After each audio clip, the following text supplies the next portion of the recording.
नियमानुसार तुलसी की पूजा की जाती है, उस घर में माँ लक्ष्मी का वास हमेशा बना रहता है। तो इसलिए सुनते हैं तुलसी माता की संपूर्ण कथा।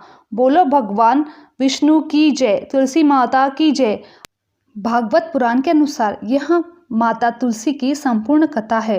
तुलसी से जुड़ी एक कथा बहुत प्रचलित है।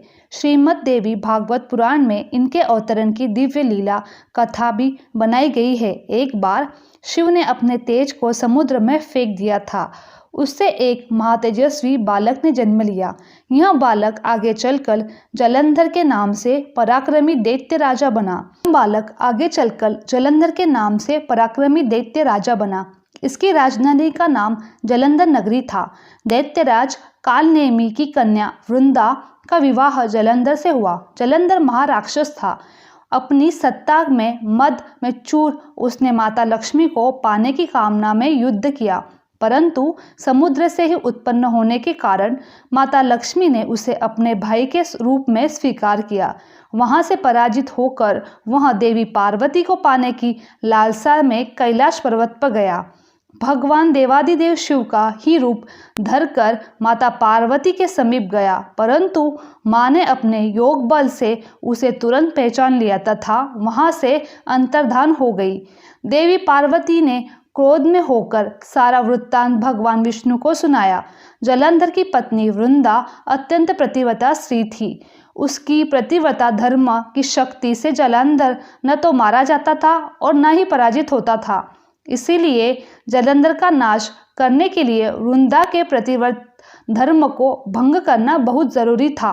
इसी कारण भगवान विष्णु ऋषि का वेश धारण कर वन में जा पहुँचे, जहाँ वृंदा अकेली भ्रमण कर रही थी। भगवान के साथ दो मायावी राक्षस भी थे, जिन्हें देखकर वृंदा भयभीत हो गई। ऋषि ने वृंदा के सामने पल में वो दोनों को भस्म कर दिया। उनकी शक्ति देखकर वृंदा ने कैलाश पर्वत पर महादेव के साथ युद्ध कर रहे अपने पति जलंधर के बारे में पूछा। ऋषि ने अपनी माया जाल से दो वानर प्रकट किए। एक वानर के हाथ में जलंधर का सिर था और दूसरे हाथ में धड़। अपने पति की यह दशा देखकर वृंदा मूर्छित होकर गिर पड़ी। होश में आने पर उन्होंने ऋषि रूपी भगवान से विनती की कि वह अपने पति को जीवित करे। भगवान ने अपनी माया से पुनः जलंधर का सिर धड़ से जोड़ दिया, परंतु स्वयं भी वहां उसी शरीर में प्रवेश कर गए। वृंदा को इस छल का जरा भी आभास न हुआ। जलंधर ने बने भगवान के साथ वृंदा प्रतिव्रता का व्यवहार करने लगी, जिससे उसका सतीत्व भंग हो गया। ऐसा होते ही वृंदा का पति जलंधर युद्ध में हार गया। इस सारी लीला से जब वृंदा को पता चला तो उसने क्रोध में होकर भगवान विष्णु को शीला होने का शाप दे दिया तथा स्वयं सती हो गई। जहाँ वृंदा भस्म हुई वहाँ तुलसी का पौधा उगा।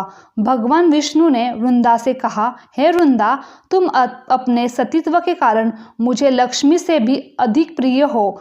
अब तुम तुलसी के रूप में सदा मेरे साथ रहोगी।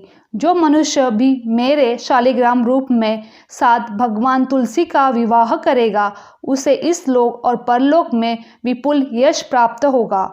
जिस घर में तुलसी होगी वहाँ यम के दूत असमय नहीं जा सकते। गंगा व नर्मदा के जल में स्नान तथा तुलसी का पूजन बराबर माना जाता है। चाहे मनुष्य कितना भी पापी क्यों न हो, मृत्यु के समय जिसके प्राण में मंजीरा तुलसी की और गंगा जल मुख में रखकर निकल जाते हैं, वहाँ पापों से मुक्त होकर वैकुंठ को प्राप्त होते हैं। जो मनुष्य तुलसी व आंवले की छाया में अपने पितरों का श्राद्ध करता है, उसके पितर को मोक्ष प्राप्त होता है। उसी दैत्य जलंधर की यह भूमि जलंधर नाम से विख्यात है। सती वृंदा का महिला मोहला कोट किशनचढ़ में स्थित है। कहते हैं इस स्थान पर एक प्राचीन गुफा थी जो सीधी हरिद्वार तक जाती थी। सच्चे मन से 40 दिन तक सती वृंदा देवी के मंदिर में पूजा करने से सभी मनोरथ पूर्ण होते हैं। बोलो तुलसी मैया की जय।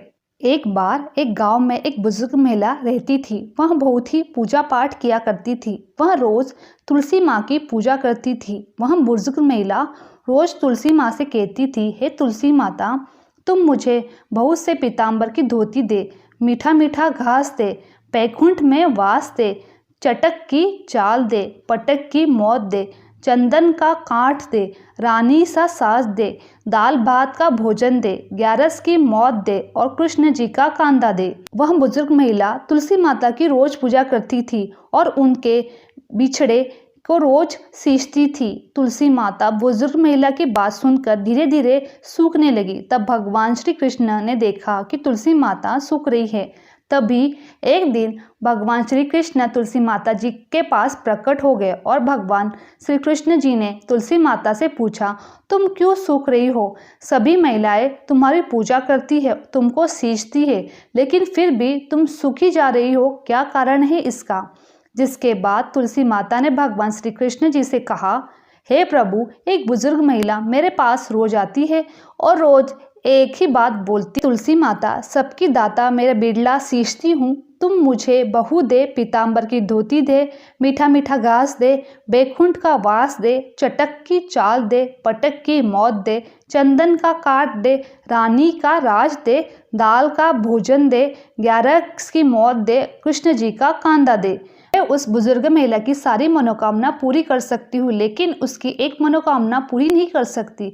मैं कृष्ण जी का कांदा कहाँ से दूंगी उसको? तभी भगवान श्री कृष्ण जी तुलसी माता की बात सुनकर जोर जोर से हंसने लगे और फिर भगवान श्री कृष्ण जी ने तुलसी माता जी से कहा कि तुम मेरी चिंता मत करो, जब वह बुजुर्ग महिला की मृत्यु होगी तब मैं स्वयं उसी को कांदा देने आ जाऊंगा और तुम उस बुजुर्ग महिला से यह बता देना कि जिसके बाद भगवान श्री कृष्ण जी तुलसी माता को यह बताकर वहां से अदृश्य हो गए। धीरे धीरे कुछ बुजुर्ग महिला की तबीयत खराब हो गई। एक दिन जब एकादशी का दिन था, उस दिन बुजुर्ग महिला की मृत्यु हो गई। तभी वही बुजुर्ग महिला के आसपास रहने वाले सभी लोग आ गए। उन्होंने कुछ बुजुर्ग महिला का अंतिम संस्कार के लिए जिसको जैसे ही उठाया, वह बुजुर्ग महिला वहां पर किसी भी व्यक्ति से उठ नहीं पाई। तभी वहां पर अचानक एक बच्चा आया और सभी से कहने लगा, मैं इस बुजुर्ग महिला के कान में कुछ कहूँगा जिससे यह बुजुर्ग महिला हल्की हो जाएगी और आप सभी लोग इसको आराम से उठा सकोगे। यह सुनकर सभी लोग बहुत ही आश्चर्यचकित हो गए और कहने लगे, ऐसा कैसे हो सकता है? और सभी लोग ने उस बच्चे को बालक समझकर वहां से भगा दिया। लेकिन वहां पर उपस्थित एक बुजुर्ग आदमी ने उस बच्चे से कहा, जाओ, तुम जो कुछ कहना चाहते हो वह कह लो, लेकिन सभी लोगों को यह नहीं पता चलना चाहिए। बच्चे के ये रूप में भगवान श्री कृष्ण खुद आए थे उस बुजुर्ग महिला को कांदा देने के लिए। जिसके बाद भगवान श्री कृष्ण ने उस बुजुर्ग महिला के पास गए और उनके कान में जाकर कहने लगे, माई, मन की निकाल दे, पीताम्बर की धोती ले, मीठा मीठा घास ले, बैकुंठ का वास ले, चटक की चाल ले, पटक की मौत ले, चंदन का काठ ले, अब ले कृष्ण जी का कांदा भी ले। भगवान श्री कृष्ण ने इतना बोलते ही वह बुजुर्ग महिला हल्की हो गई और फिर भगवान श्री कृष्ण ने सभी लोगों के साथ मिलकर उस महिला को कांदा दिया और उस बुजुर्ग महिला का अंतिम संस्कार कर दिया। जिसके बाद उस बुजुर्ग महिला को मोक्ष की प्राप्ति हो गई। उस बुजुर्ग महिला को स्वर्ग की प्राप्ति हुई। हिंदू की मान्यता के अनुसार ऐसा माना जाता है कि तुलसी में माता लक्ष्मी जी का वास होता है। तुलसी जी का पेड़ लगाने से घर में सुख शांति समृद्धि बनी रहती है और तुलसी जी का पूजन करने से मोक्ष की प्राप्ति होती है। तुलसी जी की पूजा करने से सर्वप्रथम स्नान करने के बाद साफ सुथरे वस्त्र पहनकर सबसे पहले सूर्य भगवान को जल चढ़ाए। उसके बाद तुलसी माता को पूर्व दिशा की ओर मुंह करके तुलसी माता को प्रणाम करना चाहिए। फिर उसके बाद जल को तुलसी माता की जड़ों में अर्पित करें। जल को 3 बार अर्पित करना चाहिए और चौथी बार बचा हुआ सारा जल तुलसी माता के जड़ में अर्पित करना चाहिए। उसके बाद घी का दीपक जलाए और तुलसी माता की पूजा करें। गुरुवार और शुक्रवार के दिन तुलसी माता का पेड़ लगाया जा सकता है। माता तुलसी का पौधा घरों में आंगन के बीचों बीच उत्तर पूर्व दिशा में लगाना चाहिए। तुलसी माता का पौधा दक्षिण की तरफ नहीं लगाना चाहिए। तुलसी माता के पत्ते को रविवार, एकादशी, संक्रांति, सूर्य ग्रहण, चंद्र ग्रहण, शाम के समय नहीं तोड़ना चाहिए। ऐसा माना जाता है कि जो लोग शाम के समय तुलसी माता को दिया जलाते हैं उनके घर में लक्ष्मी का वास हमेशा रहता है। तुलसी का पौधा लगाने से घर में नकारात्मक शक्ति और वास्तु दोष नष्ट हो जाते हैं। रविवार के दिन तुलसी में कभी जल नहीं चढ़ाना चाहिए और शाम के समय दीपक जलाना चाहिए। तुलसी के पौधों का स्पर्श नहीं करना चाहिए। अगर आपके घर में तुलसी का पौधा सूख गया है तो उस तुलसी के पौधों के जड़ से निकालकर उसे गंगा में प्रवाहित कर देना चाहिए। उसी जगह नई तुलसी का पेड़ लगाना चाहिए। तुलसी के पत्तों का कभी भी चबाकर नहीं खाना चाहिए, हमेशा उनको निगलकर खाया जाता है, क्योंकि तुलसी के पत्ते में पारा धातु नामक एक तत्व होता है जो हमारे दांतों के लिए हानिकारक होता है। तुलसी के पत्ते खाने से बहुत सारे रोग भी दूर होते हैं। शिव महापुराण के अनुसार पौराणिक समय में दैत्यों का राजा दंभ हुआ करता था। वह बहुत बड़ा विष्णु भक्त था। कई सालों तक उसके यहाँ संतान नहीं होने के कारण उसने शुक्राचार्य को अपना गुरु बनाकर उनसे श्री कृष्ण मंत्र प्राप्त किया था। यह मंत्र प्राप्त करने पर उसने पुष्कर सरोवर में घोर तपस्या की। भगवान विष्णु उसकी तपस्या से प्रसन्न हुए और उसे संतान प्राप्ति का वरदान दे दिया। भगवान विष्णु के वरदान से राजा दंभ के यहाँ एक पुत्र जन्म हुआ। इस पुत्र का नाम शंखचूड़ रखा गया। बड़ा होकर शंखचूड़ ने ब्रह्मा जी को प्रसन्न कर पुष्कर में घोर तपस्या की। उसकी तपस्या से प्रसन्न होकर ब्रह्मा जी ने उसे वरदान मांगने को कहा। तब शंखचूड़ ने वरदान मांगा कि वह हमेशा अमर रहे, कोई भी देवता उसे नहीं मार पाए। ब्रह्मा जी ने उसे यह वरदान दे दिया और कहा कि वह जाकर धर्मध्वज की पुत्री तुलसी जो तपस्या कर रही है उसे विवाह कर ले। शंखचूड़ ने वैसा ही किया और तुलसी के साथ विवाह के बाद सुखपूर्वक रहने लगा। उसने अपने बल से देवता, असुर, दानवों, राक्षसों, गंधर्वों, नागों, किन्नरों, मनुष्य तथा त्रिलोक के सभी प्राणियों पर विजय प्राप्त कर लिया। वह भगवान श्री कृष्ण का परम भक्त था। शंखचूड़ के अत्याचार से सभी देवता परेशान होकर ब्रह्मा जी के पास गए और ब्रह्मा जी से उन्हें भगवान विष्णु के पास ले गए। भगवान विष्णु ने कहा कि शंखचूड़ की मृत्यु भगवान शिव के त्रिशूल से ही होगी, अंत आप उनके पास जाइए। भगवान शिव ने चित्ररथ नामक गण को अपना दूत बनाकर शंखचूड़ के पास भेजा।